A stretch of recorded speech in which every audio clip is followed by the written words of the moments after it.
And together, we survived, I think, the biggest onslaught in the history of the Iowa primary, and we set the stage.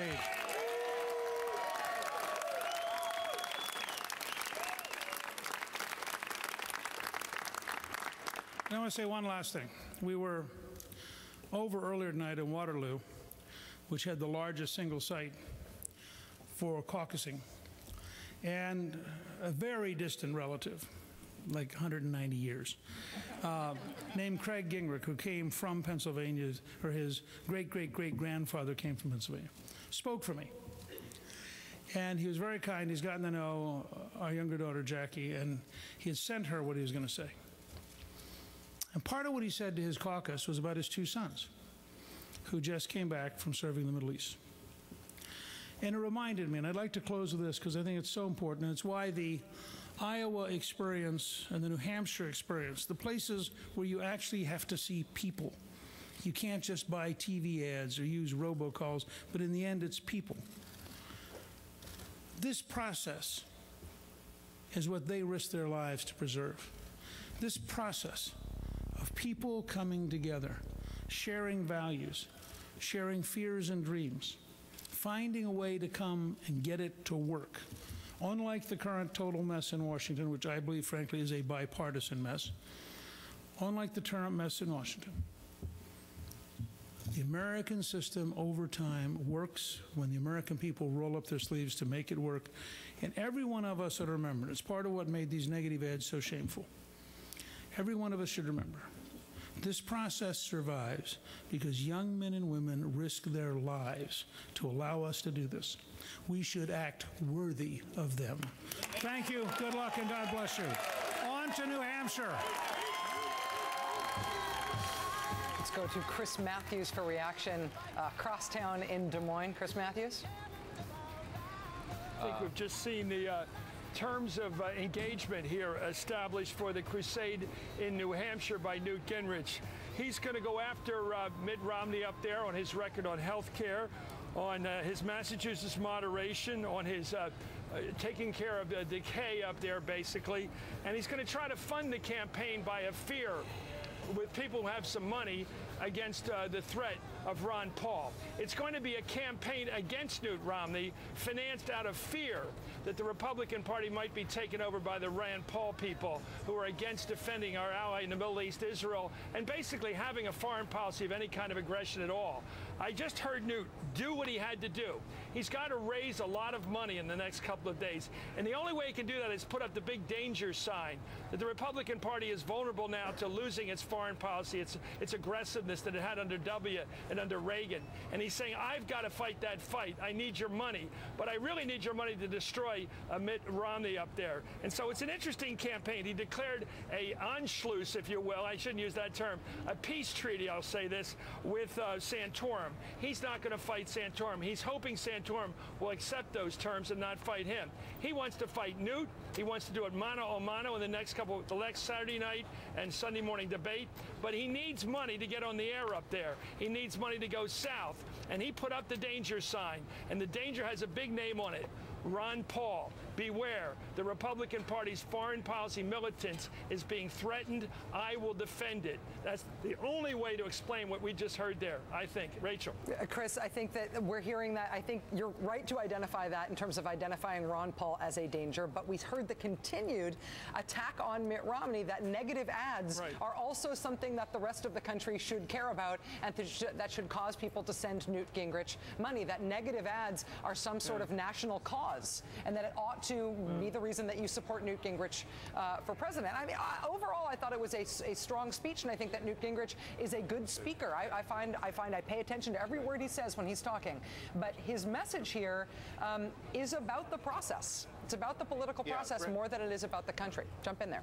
Rachel, can I just say that I think it's possible that a wounded Newt Gingrich is more dangerous than a winning Newt Gingrich, because he has a cause. His candidacy now has a cause that's not himself. And Lord knows Newt Gingrich has done plenty of negative campaigning in the past himself, but now he's the aggrieved party. Now he's the guy who wants to reform the system. This is where I came into the movie with Newt Gingrich many years ago, Rachel, when he was running to reform what he said he was going to do to reform the corrupt House of Representatives. Now, in his mind, he's got a corrupt system that he wants to reform, and he's sort of the outsider. He's the struggling figure who's going to do it. That is Newt Gingrich at his best. I thought this speech tonight was probably the best speech that he's given in quite some time.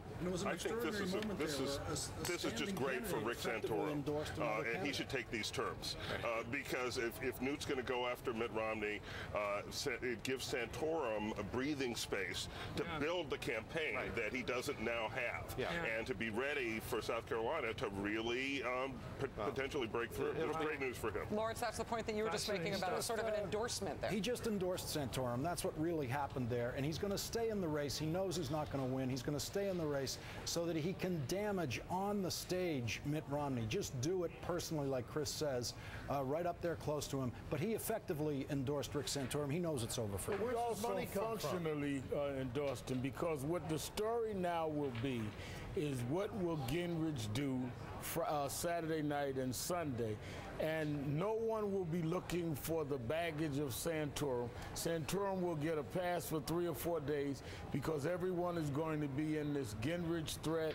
He was very kind to Santorum, and it gives Santorum time to get his sea legs, try to raise money, and not be under the scrutiny of a front runner if he pulls it out. The other interesting thing is that we see that Mitt Romney, Willard got 30,000 votes in 2008. He'd be lucky if he gets 30,000 votes tonight. So he has not shown an increase in Iowa, and they've got all kinds of cannons headed, political cannons headed at him for the next few days. It's not a good night for Mitt Romney, even though he pulled up to wherever he's going to end up 1 or 2.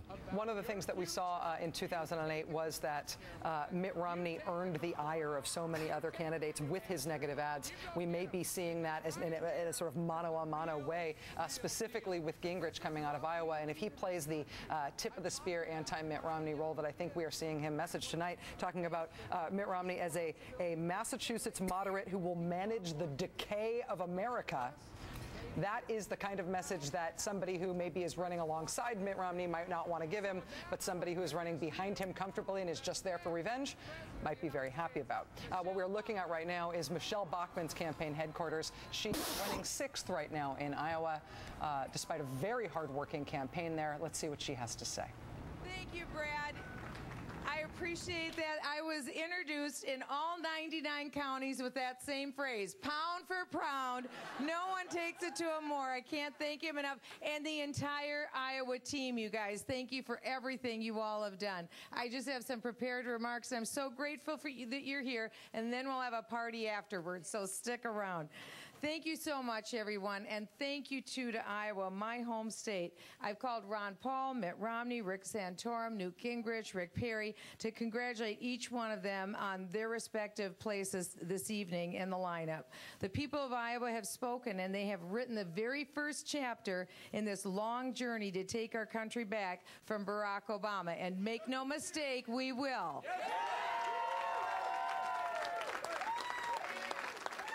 Once again, this wonderful republic that we are privileged to live in has worked. The process worked. It's the people of Iowa who chose tonight. It wasn't the pundits. It wasn't the media. And while this has been a very tough campaign, we should never forget that its crucible will make the eventual nominee tried for even the tougher battle that is yet to come against Barack Obama.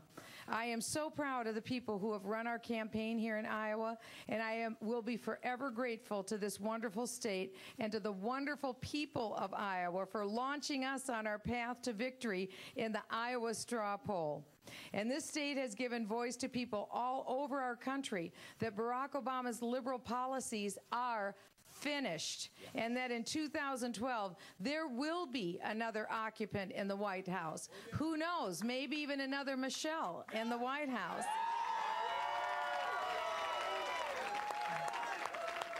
And that once again, it's the people's voice that will be heard there. And make no mistake, as I have said often and early on this campaign, Barack Obama will be a one-term president.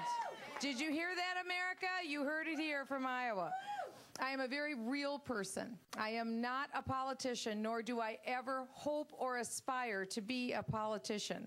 I saw what the government was doing to all of us, to our children, and doing to our liberties, and so I decided to stand up. I decided that I was going to fight not only for our 5 children and our 23 foster children, but also for your children too, because they deserve it. We deserve to give them a better and a more hopeful future. It's really true, and I'm sorry to say, we have strayed from the vision of our founders' view of government, and the 2012 election might very well be our last opportunity to reclaim our liberty from a government that somehow seems bent on taking more and more of it away from us every day. But since day one of Barack Obama's presidency, I have led the fight in Washington against his liberal socialist policies.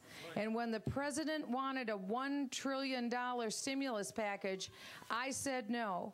And when the president pushed to take over your health care and replace it with socialized medicine, I led 40,000 people to Washington, D.C. to let the president know that the American people were against it. We don't want socialized medicine. We're not going to keep socialized medicine. And Barack Obama's socialized medicine will be repealed.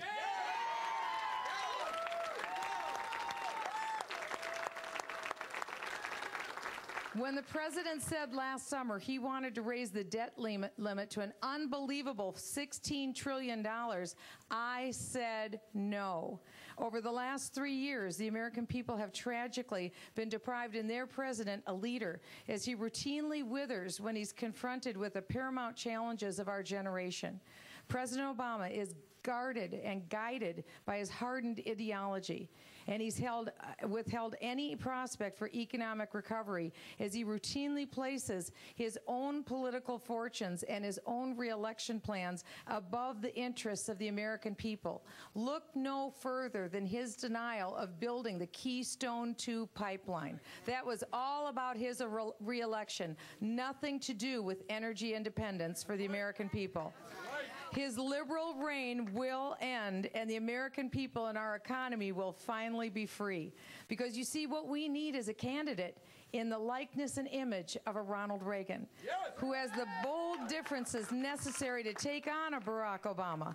What we need is a fearless conservative, one with no compromises on their record, on spending, on health care, on crony capitalism, on defending America, on standing with our ally Israel, on securing our border from illegal immigrants, or on defending innocent unborn life, or protecting marriage between one man and one woman, if anyone's confused, so we can defeat Barack Obama and his failed socialist policies.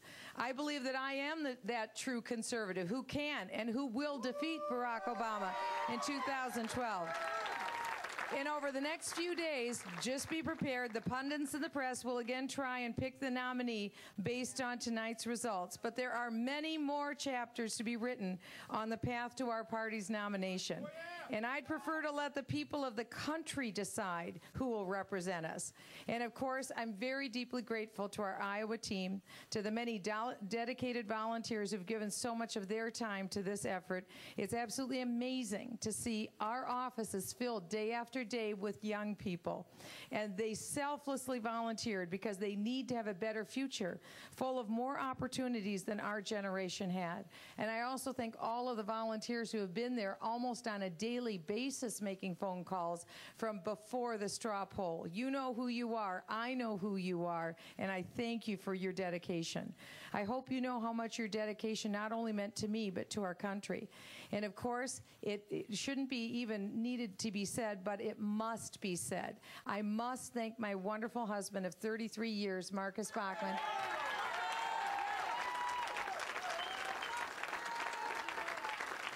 He is the best campaigner in our family, and yesterday when we were out on Main Street in Des Moines, he was buying doggy sunglasses for our dog Boomer while we were out visiting all of the many businesses.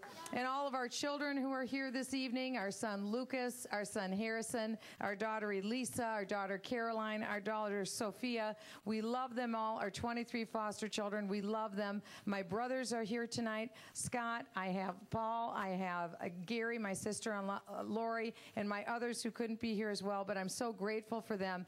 And my wonderful mother, who, if you all wonder where I got my height from, I have no excuse. My mother, Jean, and my stepdad, Ray, and all of my family who's here. Their love, their encouragement,